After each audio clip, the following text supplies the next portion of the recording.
You're listening to a Rock Candy podcast. Hey everybody, this is Matthew McConaughey. All right. You can tell it's me by that saying. Anyway, when I'm tired of listening to Dave Matthews Band sometimes, and my feet hurt from walking around barefoot, I like to go down to the Pickle and Booze shop and just hear Reese and Joe talking about stuff like ska. This music is ska. I love it. Welcome to the 11 Life podcast. What's up, unicorns? Welcome, all you wonderful, beautiful people here to the podcast. Today is special, just like every day is. I get to finish up my conversation with the one and only Grace Baldridge, and this is part 2 of our 2-part conversation. So if you haven't heard the first part yet, you're missing out on some choice nugs, and I invite you to go check out the first half of this conversation to put a little bit of what we're saying here into context. If you like reminiscing about your cringy youth group self from back in the day, I think you're going to love this conversation. Some big announcements here at Rock Candy. Some of you already have heard or seen. We are releasing a brand new EP called Revenge of the Mountain Medley. I know that most of the time we are beep booping pretty hardcore with synthesizers over here in 11D land. But this time we have taken a little bit of a departure and done a batch of folk songs, and we're really excited about them, really excited about sharing them with you. I'm going to have information on how you can pre-order badass looking physical copies of this music here pretty soon. But for now, check the show notes and go ahead and pre-save this album on your Spotify account. That would mean the world to us. Every time that you play our songs on Spotify, save them to your playlist, have them be a part of your life in some way. You are helping everything that we do here at Rock Candy Recordings, and we greatly appreciate it. I want to give some quick shout outs to Alex Watt's blog over on our Discord server. If you don't have a way into our Discord server, check the show notes there and go meet your new favorite weird friends. But yeah, I just wanted to give some love to Alex Watts out there on our Discord server. Super fun guy and been very encouraging about this release. Ray, Tired Vampire Dad, Sierra, The Grouch 4491. You guys are all amazing and wonderful, and I love checking into the Discord and seeing what weirdness you're all getting up to. So yeah, big love and unicorn hugs to you guys. Davey and I have officially decided in honor of Halloween that we are going to be dressing up as the Olsen evil twins, Scary Kate and Trashly, and we're really excited about it. So yeah, let us know what you guys are dressing up for Halloween, because this is one of my favorite times of year. And while we may not be doing a pumpkin carving contest this year, we do have a couple of tricks up our sleeve that we're excited to let you guys know about a little bit closer to time. As always, thank you so much for being here. Thank you for being a part of this conversation. Thank you for being involved in our lives. We all exist in relation to each other, and we feel very grateful to be doing this alongside all of you. So without further ado, here's the one and only Grace Baldridge, aka Semler.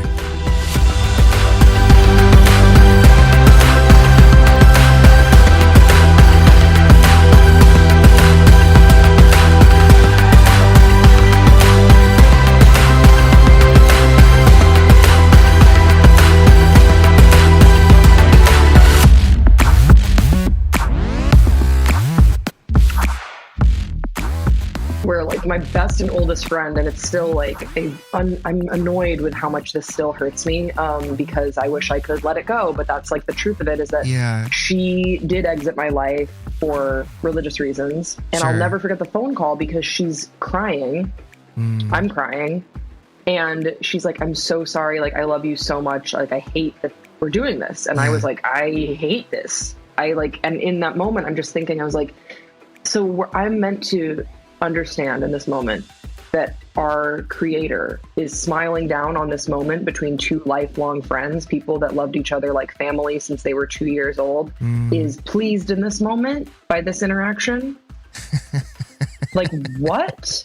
And we're just, I have a song that kind of references this in, on the new EP, where it's like, a line is like, don't shoot the messenger. I'm sure you've heard that true love hurts. Because I hear that so often from people. Fortunately, I didn't experience that with my parents, but when other people have like come at me, it's like, I love you so much. I love you so much. I'm so sorry. Like, I hate that I have to do this. I'm so sorry. And I'm like, is this love? Is this how you experience love? And really that's what's the most heartbreaking, is because it in some form, like, we accept the love that we think we deserve. And so that is maybe how they experience love. That heartbreak is somehow reminiscent of love to them. And that is like, and that's where, like, that's deeply sad for me, because that means that my friend has not maybe experienced true unconditional love, because that was unrecognizable to me. Like, I was like, I don't think that's like, I don't experience love that way. That's not what my parents did for me. So I don't know what you're talking about. You're saying you love me? I'm confused. This feels like you actually hate both of us, that we're doing this. If you have to start off a sentence with, like, I hate that I have to do this, then why don't we stop right there and just notice the cognitive dissonance, that you're about to perform something that feels very unnatural to you. So that means that your brain is the one deciding that you should behave oppositely to what your body is saying you should do. So, like, maybe let's think about that for a second, because that's a healthy way forward that we're both going to be able to walk away from with, okay, this feels more true, right? Oh my gosh. I wish you had been there. I wish you had just been like a mediator in that moment, and been like, all right, I'm just going to step in real quick. The language that I'm hearing. Can you imagine? I'm like on the phone, be like, one thing, I have to get my friend Matt on the line.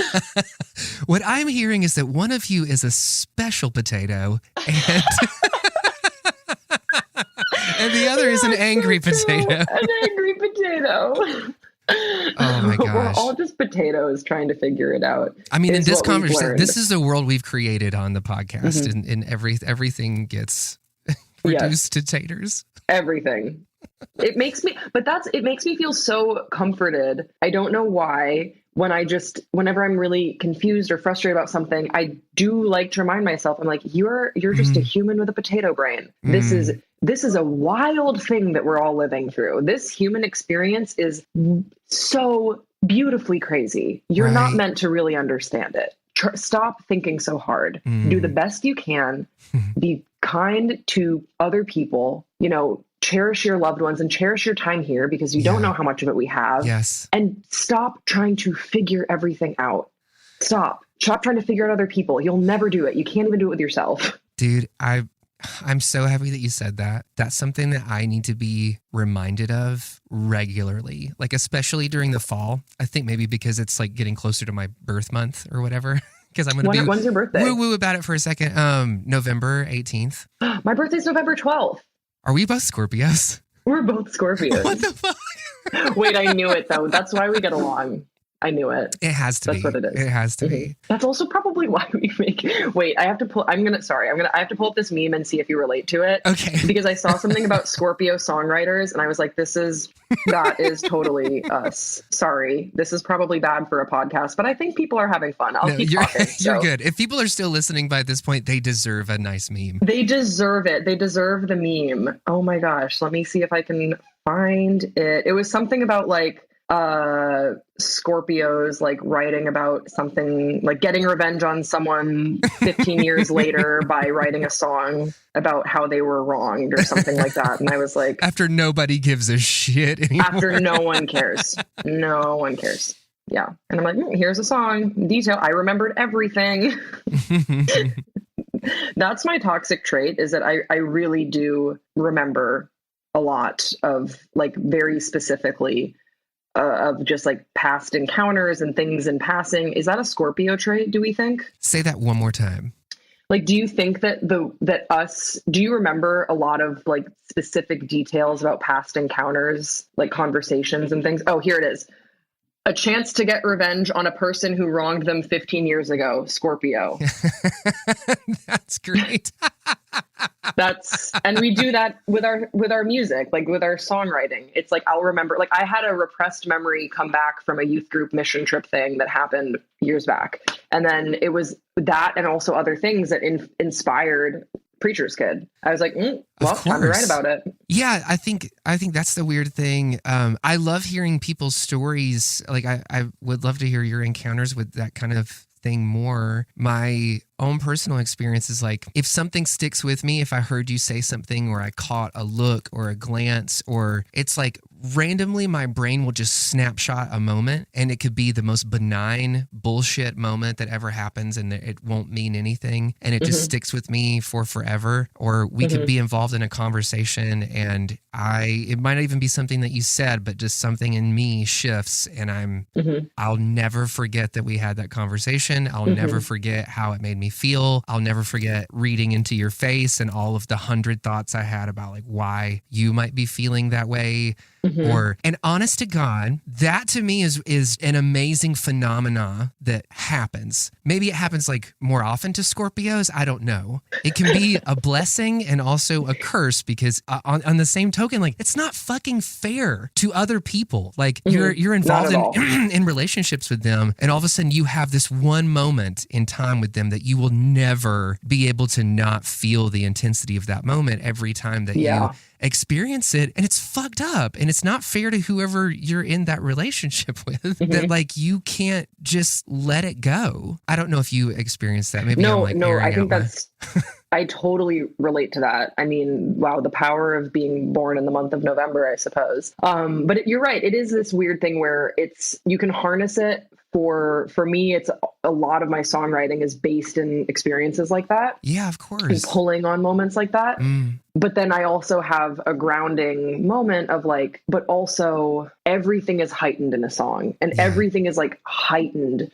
All those emotions are just pulsating when you're writing and when you're performing, and don't hold that necessarily against someone. Right. And it is cathartic. I always feel better when I can write about one of those moments, like kind of get it out of my system. I feel so much better. Yeah. And listening to it back, I don't know if it's corny, but sometimes I do listen to my own music to like get that like release again. Yeah. But I also try and caution myself a little bit of like, and let it go. Like that's the whole point of songwriting, is like, also like, let them be free of this moment. You don't live in that moment. They don't live in that moment. Like, be free of it as best as you can. Yeah. Now it exists outside of you, and it can do what it needs to do now. Yeah. I love that. Oh man, I love that so much. Yeah. You had reminded me in saying that like a few minutes ago, that like one of the things I really struggle with specifically this time of year is I will get this like really heavy existential dread that I can trace back to my childhood in like very conservative, strict Christianity, which is like this dreadful feeling that I'm doing it wrong. Like life? I'm doing life wrong. That any minute I could be taken out of the world. Like any minute now I'm going to wake up and I'm going to be 60 or 70 if I'm lucky, and I will have missed the point, and I will have not gotten it right, and everything will be super fucked up. And when I was younger, I would have thought like, I think I just didn't understand how that was going to stay with me for the rest of my life. I had no idea that by me trying to take Christianity so seriously as a child, and taking it more seriously than everybody else around me, that I would end up being ostracized by everybody in the process. And I didn't really have a choice. Anything that you would have put in front of me at that time, like, why couldn't you have just put Ninja Turtles in front of me? I mean, why couldn't your framework for understanding the world was Ninja Turtles? I mean, shit. I'd at least have better one-liners. Like Veggie Tales, if it had just been Veggie Tales, that probably would have been less scathed too, likely. Yeah, it's just this weird thing that I keep coming back to, where I realize that I have a low level of anxiety that I don't know, I may just always have, and just figure out new ways of dealing with it or interfacing with it. Were you taught about hell from a young age? Oh my God, yes. Okay, absolutely. I think you were raised in an evangelical tradition, right? Yeah, like more so like super conservative Southern Baptist. Oh, okay. Yeah. So that makes a lot of sense, because in mainline Christianity, I was aware of hell, but it wasn't like a heavy, like Sunday school point. It was much more like the Bible stories were like, that's the stuff that I knew, like the different characters of the Bible were like really hammered home. But the concept of hell, even though I knew about it, I don't think that the fear mongering thing happens quite as much as like in a Southern Baptist tradition. And so I have, from friends that are from similar backgrounds to yours, I know that that's still something they wrestle with, because I mean, come on, that is an incredibly terrifying concept that I do think I was mostly spared from. Yeah. It's very, I mean, it's very superstitious, and there's nothing about me now as an adult that's like that in any way, shape, or form believes in hell, or that people get sent there, or just the audacity of like coming up with an idea like that and saying definitively, I know this is what happens to people. Like, it's just so out there for me. I don't feel like I'm afraid of suffering after I'm dead. I feel more afraid of missing the point of this now. And I vacillate between taking peace and comfort in what you were saying, and that like there isn't, the point is just to be here for it. It's not to do it right or do it correctly, or that you have a specific thing, like you were put on earth for a singular purpose to serve that purpose. No, that purpose is happening with or without you. And at the end of your life, it will have either been served or not, and of no consequence to like what was happening in your consciousness. You know what I mean? Well, I think also it can be anxietizing the way that we see this emphasis on like a major grand scale life purpose. Right. I think that is, there probably are exceptions, but I think that's pretty rare for most people, that they have like a grand sense of like kingly purpose, that they will like walk in the light and the land of milk and honey, and all they have to do is just kind of crack the code to their purpose, and then everything else will like trickle down into place. Right. I think more often, many of us experience little moments of purpose throughout our day, throughout our week, throughout our life. Yes. So here's a small example. My brother is getting married next year, and I have sort of, thank you. I think. And yeah. I didn't know if you were going to be like, that bitch. No. I got to get on the phone with her right now. I actually haven't met her because of quarantine. I haven't met her, but she seems like a lovely person. They seem very happy. Yes, it is a congratulations. Amazing. But my purpose, you know, in sort of a smaller way, is I want to be supportive to my brother. I want him to feel like really cherished and celebrated during this time. And that is a little purpose for me. And, and that purpose will end. He's not going to be engaged forever. But I know that I can like send him a letter, or I can call him more frequently than I might have, you know, just to check in and make sure I plan something special for his bachelor party. And that is rich with purpose. At the end of my life, I will be so thankful that we've spent that time with each other. Yes. But is that like, when you watch these megachurch sermons that I do think speak in these platitudes of like finding your purpose, like if I were to like go to them and be like, I just want to support my brother while he's engaged, they'd be like, no, like but that's that not, could be like, one of the most powerful things that you could do, is to challenge the system. This is why I'm like, sometimes things just deserve to be fucked up for the sake of fucking things up, because there's truth in just creating an imbalance and kicking the tires on your reality to see what happens with it. Like if you're exactly right, because those moments are they become the moments that make up your life. Because the other thing too is like you realize that you have this capitalist way of viewing the world, where it's like, well, before I die, I want to have all of these experiences, because I somehow think that experience gives me value as a person. And honest to God, we have no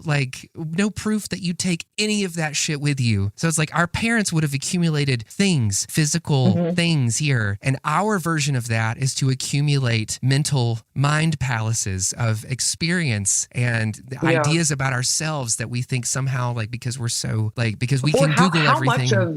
How much of the purpose, when you hear about it from like megachurch Christian celebrity spaces, how much of that is somehow affiliated with success under capitalism? Like how much of that is like, are you like really like starting your business and like doing, you know, it is so much affiliated with like having a nice home and like having nice clothes and the perception of success. Yes. Like the outward perception that you're doing well, which is obviously rooted in class and capitalism. Yeah. And, you know, just moving away from that, being like, I don't care. Who cares? like, that is, you know, my grandfather, when he passed away, he was very fortunate that he was surrounded by like all of his kids. And it's actually, I think about it a lot because I think that that's kind of, not to be morbid, like kind of a dream scenario to die of. Like, he was literally in a bed being made comfortable in hospice care and surrounded by his wife. I mean, it would be kids. if he hadn't have punched every one of them right before he went. It would have been a great story, Grace, but he ruined it. I'm just kidding. It got real violent. Right. But I think that, you know, my grandmother described him when because I wasn't in the room at the time, but she described him to me later as like he was in between worlds for that last 24 hours. Just memories were coming back to him. He was saying names and all this stuff, but he was surrounded by like his kids and his wife. And I honestly couldn't really tell. He was in the Navy, but I don't know what his like jobs specifically were. Yeah. And I don't think that he gave a shit that I didn't really know.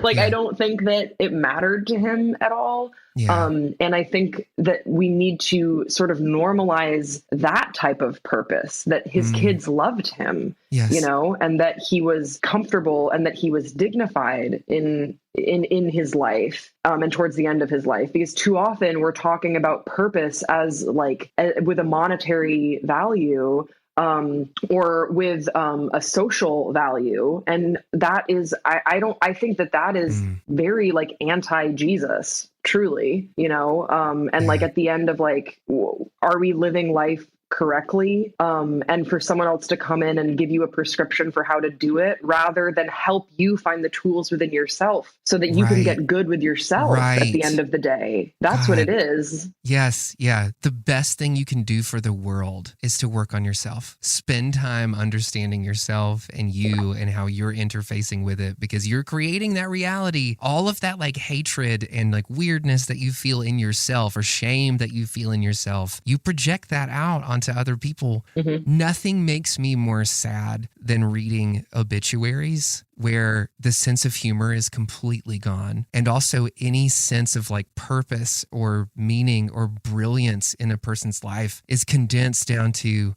well, Ellie Mae Jenkins, you know, is survived by all these grandkids, yada, yada, yada. She enjoyed planting shit and sometimes playing bridge, and every now and then had a good bowel movement and was really excited about it.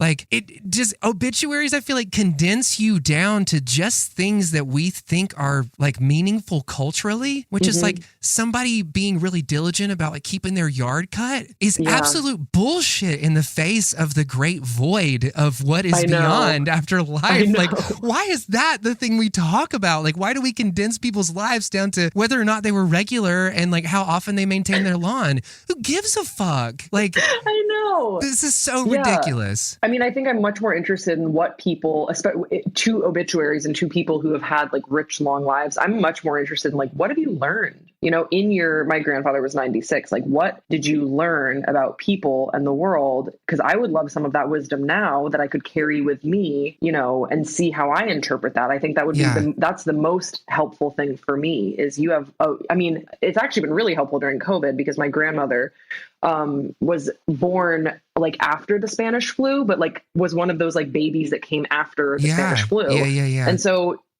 her perspective on like a pandemic and like how it shapes a culture has actually been very grounding, because she got COVID actually in her nursing home. And she was like, you can't keep a bad bitch down. Like, this is not how I'm going out. And that's great. And I think having that is like, that's so rich. Like, that is wealth to me, is like being able to have that conversation and then feel grounded in my present in 2021, having talked to someone whose parents were like, you know, just buzzing from the Spanish flu and trying to keep their kids safe, you know? Yeah. So, I think that is something that I hope to give in my life is wisdom as I go along the way that might help someone else interpret their life. Because you might right now talking with you, like you're going to give me insight that I'm going to think about later in the week or in the month. Like I'm going to think about like, okay, like am I living life right? Like, what does that mean to me? Like, that's what Matt and I were talking about. And I'm going to then become better for this conversation. So that's what we have to look for. Because that's not what like Scorpios do. That's what we do. And then also, like, I wonder who Matt wants revenge on. Perhaps we could combine forces. Right.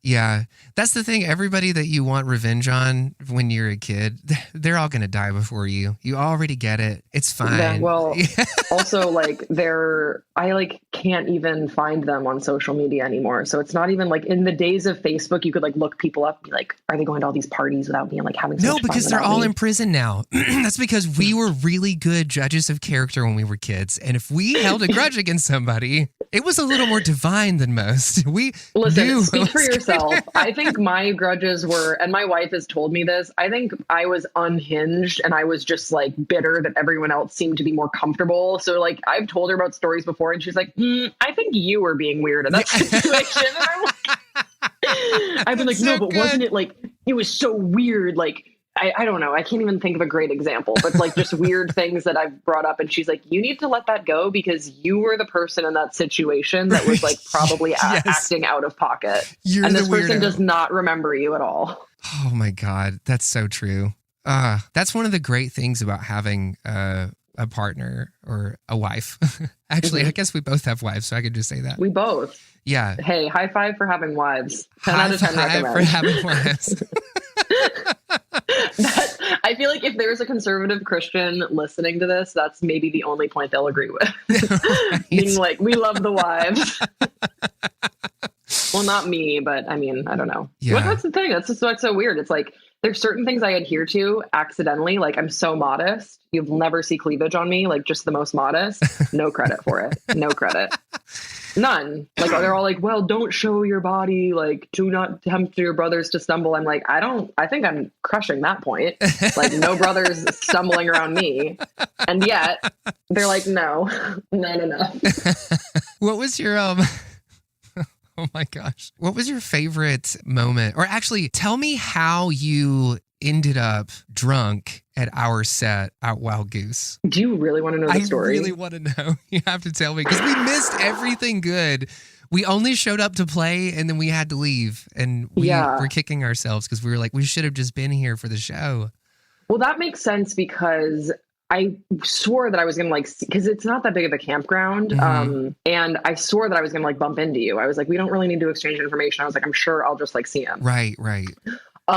Okay. I'm embarrassed, but I'm going to be honest with you because I feel safe. So I had two shows on Friday. Yeah. I had a 5 p.m. with Jennifer Knapp that I bawled my eyes out to because she played a little more and I was like unwell. It was so beautiful. She's just so supportive and incredible. And I truly do not think I would have picked up a guitar without her influence. Oh, I love that. And then I had my 9 p.m. show, which was so fun. Right. And it was on the side stage. And it was just a blast. Like it's,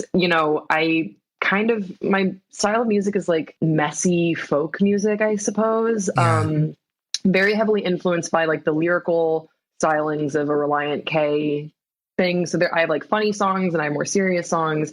And it was so much fun. I had a blast. And then I didn't think I had any other shows. So this was my first music festival. I only started like music has only been like my job in quarantine. So I'd never done anything like this before. Yeah, so the truth is I did get excited and I did proceed to basically go on a bender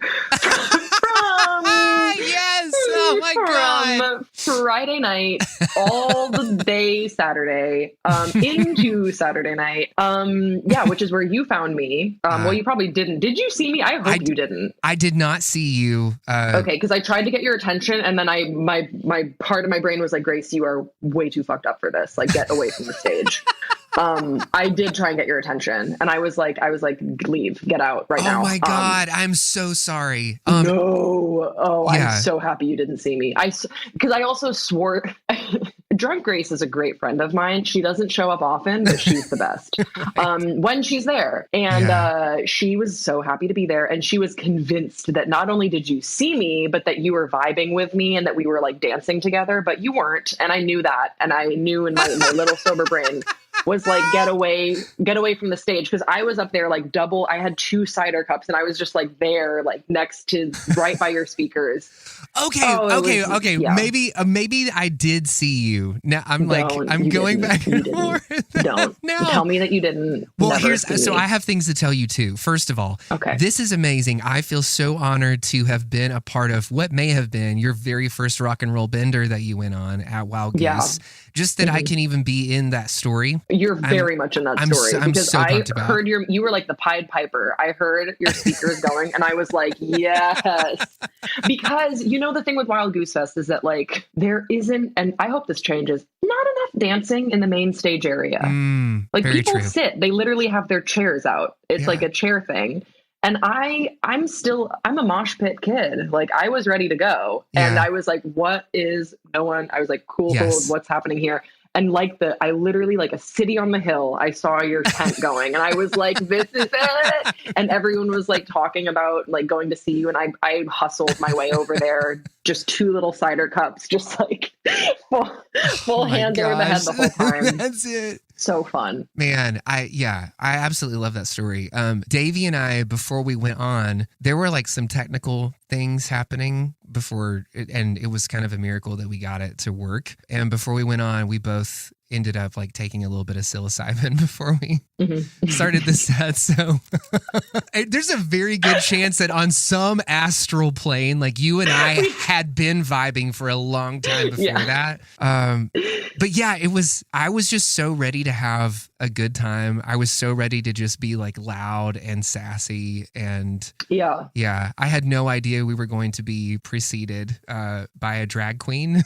I thought that was so much fun. So good. Yeah. I wish that it's not my place, but if Wild Goose were to like reach out for like, what would they do differently next year or something? Yeah. I really feel like there should be like a dance tent that's just going like all day. Like it's a music. Am I wrong? It's a music festival. No, like people want to dance. I think that's what they were trying to do. Like, so in 2019, we played there before the pandemic and we played the side stage at main stage and everybody that was like 30 and younger like came to that set and they were there and we were all having a good time dancing and vibing. But all of the people who were kind of older or sort of just there for like lesbian rock, they were visibly upset like at what was happening at main stage. People were throwing crucifixes at us. I'm just kidding. No, it was very much like the people that got it and were there for it. And the people that weren't expecting it were absolutely like, we were harshing their mellow so hard. Yeah. This is the most mellow. I mean, we can't emphasize enough for anyone listening who hasn't been, like, that's what really struck me was all the chairs. I was like, oh, so there's no pit. Okay, that's fine. There is none. Yeah, but you're right. I think that's a fantastic idea. I wish that they would kind of take the reins on like the artists that they want to be there more and sort of be proactive. Because I feel like we sort of came into the Wild Goose community through friends that were a part of it. If it wasn't for them, we wouldn't know anything about it. Same. Yeah. I hadn't heard of it prior. So I'm kind of just like, well, there's all these other amazing acts that they could get. And also down. Like, I do think that right now there's sort of a revival happening of people reclaiming faith for what it means to them that often have come from Christian spaces. Yeah. And Wild Goose could be a great opportunity and a great gathering for people from that walk of life. And many of us are not below the age of 40, and so I think that if you want to cultivate that sort of fresh energy to the festival, then, you know, I was just kind of wandering around on Saturday having a blast by myself, but I would have loved if there was like a dance tent that like I could have, because I was like kind of bopping in between talks. I was like, but like I wanted to dance. Right. Yeah. If that had been an option, I would have way preferred dancing to like being a little paranoid anytime someone would come up and talk to me. Like, do they know? Yeah. But, yeah. This is such a deep dive into Christian subculture. So I'm really sorry for going here, but what they need is like the equivalent of the Deep End stage at Ichthus Festival. I don't know if you ever went to that. Was it Icarus Festival? Ichthus Festival was like this big Christian festival that happened out in Kentucky for like many, many years. Yeah. I know Creation, Cornerstone was still happen? Like, do these festivals still exist? I don't think any of them. Alive, is that one? Yeah, I don't know of any of them that I'm so like outside of that world. We're not booked on them. That's the point. They're not booking us. No, nobody's gonna fucking book either of our bands for any of these festivals. I mean, what are we gonna do? Get on stage and be like, everybody go home. We're not about this life.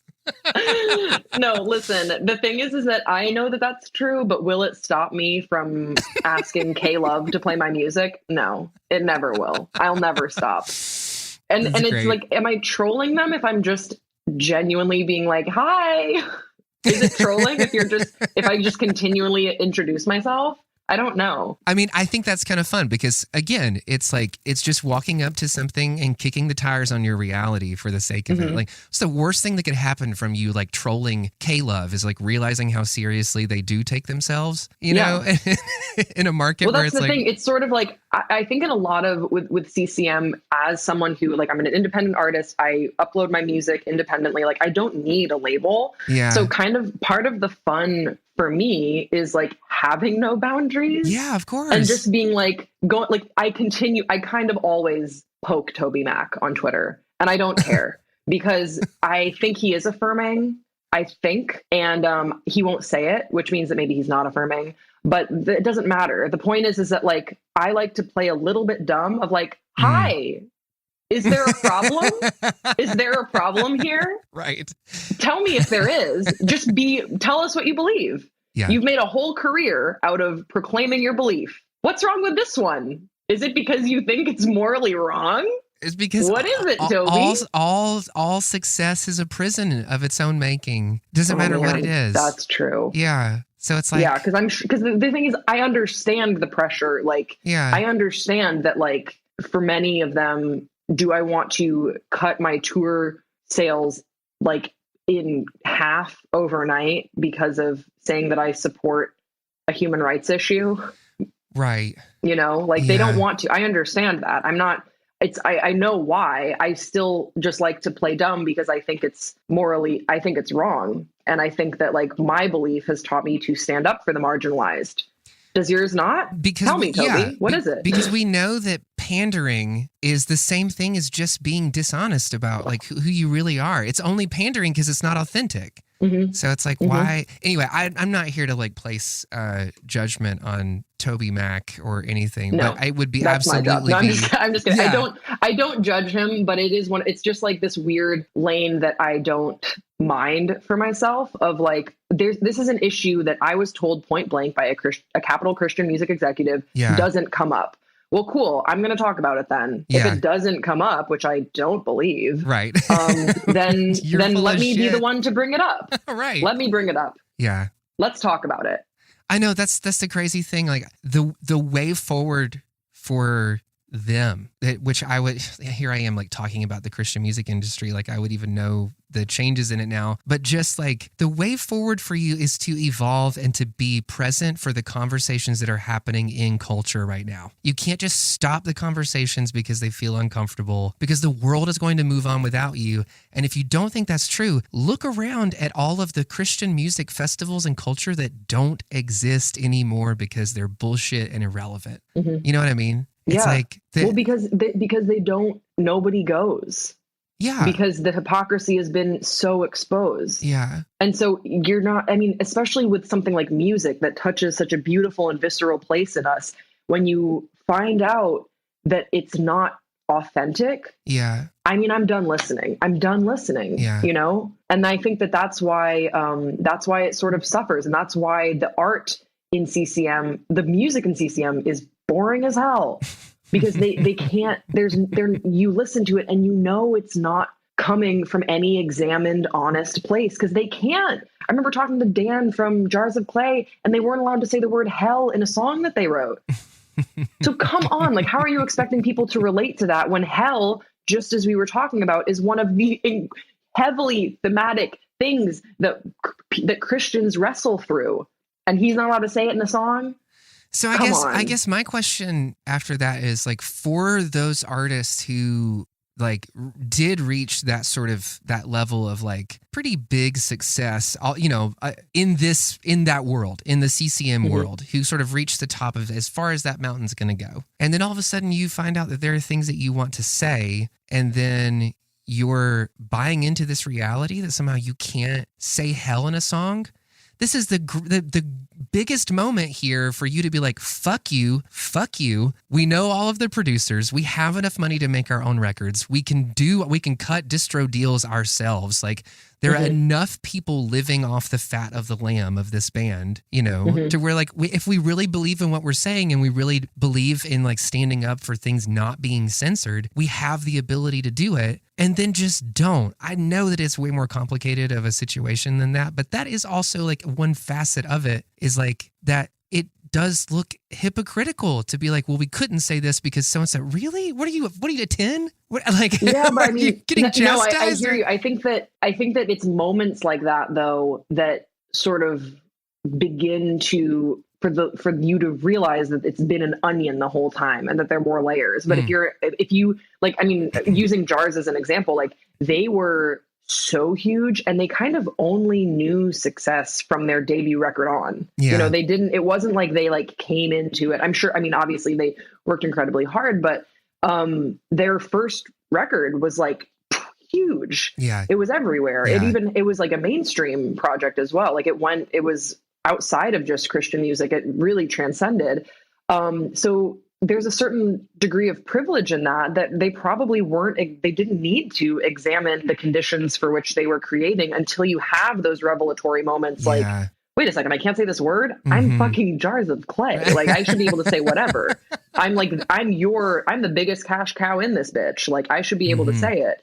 And so I think that in some way it's, you wish that it wouldn't come to that point, but it's moments like that I think resulted eventually in Dan being one of the most supportive and uplifting voices for me in CCM. Yeah. Like, because he really had to like face those boundaries head on, and he made the decision to work outside of them. Yeah. And that's, I mean, I remember like finding out that Jars of Clay was one of the first bands I like found out was affirming. When I met him the first time, I cried, and it was very embarrassing. And I like really cried too much, and I didn't think I would. Yeah. Which was even worse, because if I think I'll cry, like, I told Jennifer Knapp, I was like, if you play this song, I'm going to cry.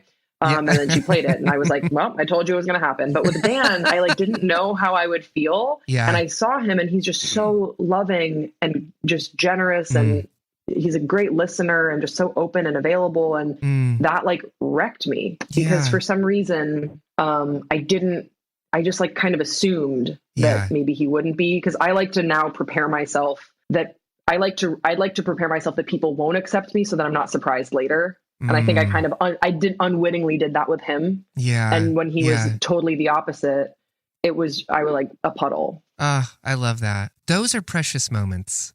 Those are moments where you're like, oh, you feel seen. Like, you feel like everything good in the universe is looking back at you and saying, you are us too. You know what I mean? That is a true sense of belonging. Like, and when you experience that, it's really hard to go back to this whole like, well, maybe if I don't wear revealing clothing, I'll fit in at youth group. Yeah. It's bullshit. Yeah.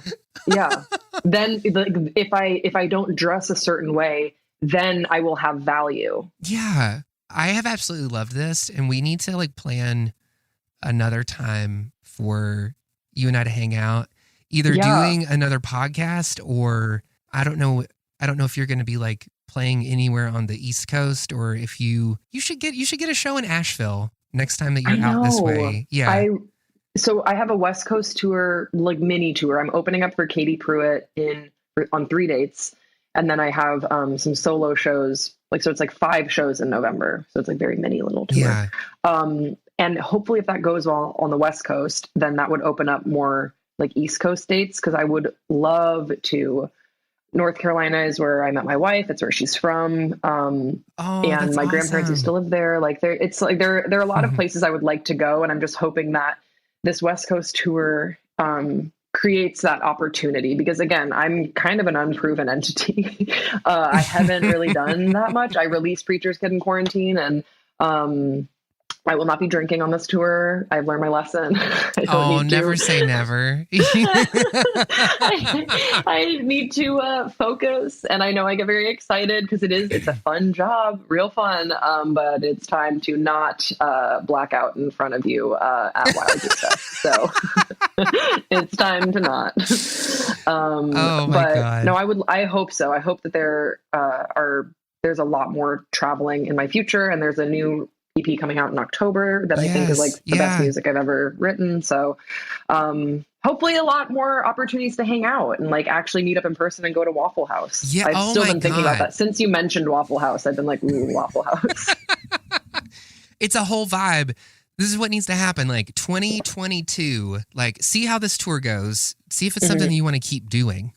You don't have anything to prove to anybody. What you're doing is working for you and for everybody hearing it, and that will take whatever form it's going to take. I'm just happy that you're doing it, and I think it's beautiful. Thank you. Lovely. That means a lot to hear. Yeah. Thank you. And yeah, 2022, let's I don't know, if you are going to be out here, let's put together a string of shows or something. I don't even know if we're if our sound is compatible, but I do know that a lot of gay people normally show up. So no, I'm so into that would it. Actually be a great, I'm thinking about it now, because I feel like if I went first with my little folk stuff, but it's fun folk, get some energy going, and then you came on for a full dance party at the end. That would actually be so fun. It actually makes a lot of sense. Stop. That makes so much sense. Yeah. Think about it. That could be very fun. That is going to be one of the most emotionally taxing nights for anybody that decides to come to it. It's just nothing but deconstruction and existential dance party. I know. That's the thing. We can only do it once a year. It's too much. People will get amped up for it. Make sure they have good therapy sessions before and after scheduled. Oh, I'm gonna have to do that. I'm gonna have to make sure I double up therapy. Double up. Do 2-a-day therapy sessions. That's it. Yeah, we're doing 2 days now, guys. This was thank you so much for spending your morning with me. Thank you for having me. Close to 2 p.m. here. Yeah, and let me know when your new record comes out. October 22nd. 22nd. Okay. Actually, I don't think I've said that yet. So, but it's not a secret. I just haven't. Just nervous, I guess. I just want everyone to like it. I'm a big fan of your first record, and there's no better way to spend my afternoon than telling everybody they need to go hit the follow button on their Spotify app for all the new shit that you have coming out. So thanks. Yeah, I hope you'll really enjoy it. I worked with 2 producers on this project, which, I really only worked with myself and my USB mic on Preacher's Kid. So the sound is a lot more polished, but I still think it's very true to what you heard on Preacher's Kid. And I like that a lot. That's so cool. That's so cool. Yeah. Next time, come work with me. Yeah, let's do it. Let's do something sad and synthy. Oh my gosh. It'd be so fun. The first song has a synth in it. You'll be very proud. It's a cool synth sound. The very first song. I was like, I want to have a synth on it just to be weird. Yes. I've already decided I'm into it. It's already your favorite. It's already my favorite.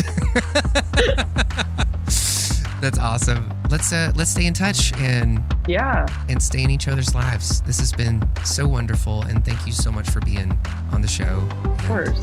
Yeah, I'll see you next time. Thank you so much for having me. This has been great. Eleventy Life is a production of Rock Candy Recordings and Rock Candy Media. Every time you subscribe to Eleventy